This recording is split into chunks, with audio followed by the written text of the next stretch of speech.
that I can do something twice. You know what I'm saying? So thank you for that. Being ghetto, being twice as dangerous, that's a good thing when you're a woman in this, in comedy, you know? Or when you're a woman, like, walking in the street alone at night. So one thing that I haven't shared here yet is I was raised in, like, a super religious, you know, household. And we went to, like, a very strict church where we weren't allowed to do, like, the weirdest things. Like, it was, like, the things, like, you know, you can date, but only Christian people. And it's like, shit. Right? We couldn't watch The Simpsons, so we had to wait until our parents were like at work, you know, because they were all like first generation immigrants, so they worked 7 days a week, so they didn't know that we were watching behind their back, right? And the thing about it is, I bring this up because sometimes I have memories of lockdown, like the dumb shit we did at lockdown. Anybody here do something stupid during lockdown that you're like, what? Anyone? So no Zoom parties, no like Zoom brunches, none of that. Okay, so this is what happened. I was with my parents, and for the 2 weeks that in Mississippi, where they're living, where the conservatives were like, okay, we believe in COVID for 2 weeks, right? They had online church. Now here's the thing about online church, is that they would say stuff like, we know you love Jesus, but do you Facebook like Jesus?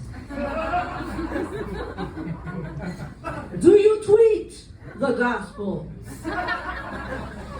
Double tap on the Bible? Do you Tik Tok the gospel?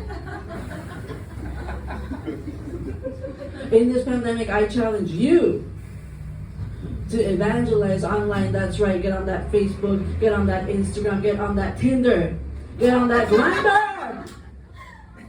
The Bible everywhere, especially that Grindr. This is what happens when old people don't know what social media like is, or when they hide their habits, but then all of a sudden it just comes out in the light. But yeah, talking about Tinder, sometimes I'm swiping there, and when I actually show up on the date, I always ask myself like, shit, is this the one?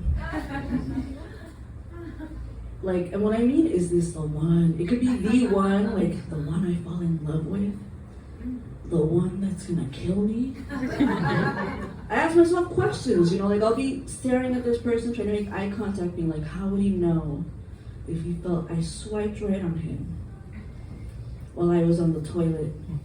You know, it's like you're doing the most banal thing, and that's when you find the one, right? And the thing about it is, like, dating in your 30s is really hard.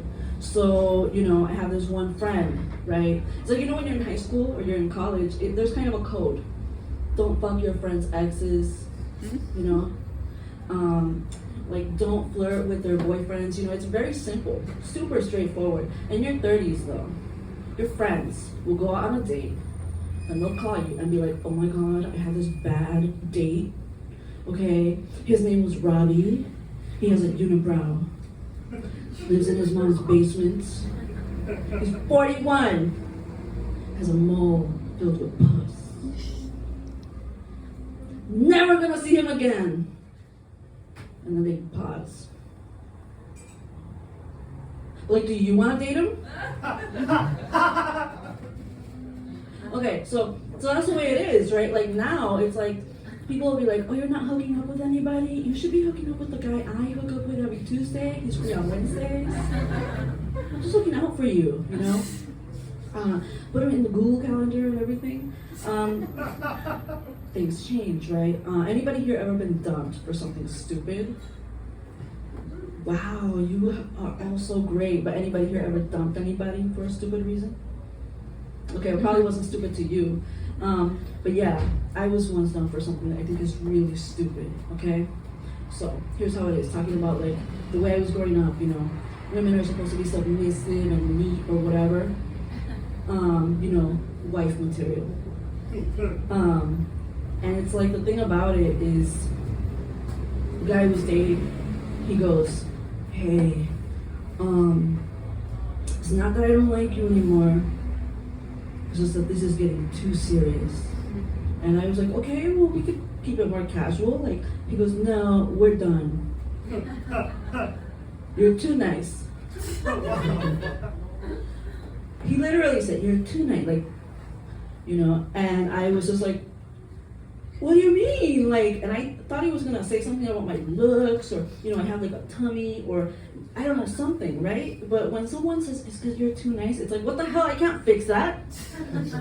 But of course, you know, I did the mature thing. I was like, whatever, he said, it's over. I'll let him go. No, I didn't. I started like, you know, trying to negotiate.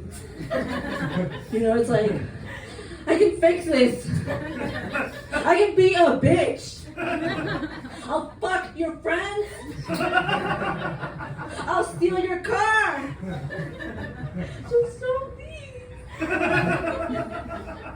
And he looks at me and he goes, no, you cannot be fixed. All right, everybody, that's my time. I want to welcome. Our next comedian is much taller than I am. He doesn't actually need this, but welcome, Ben.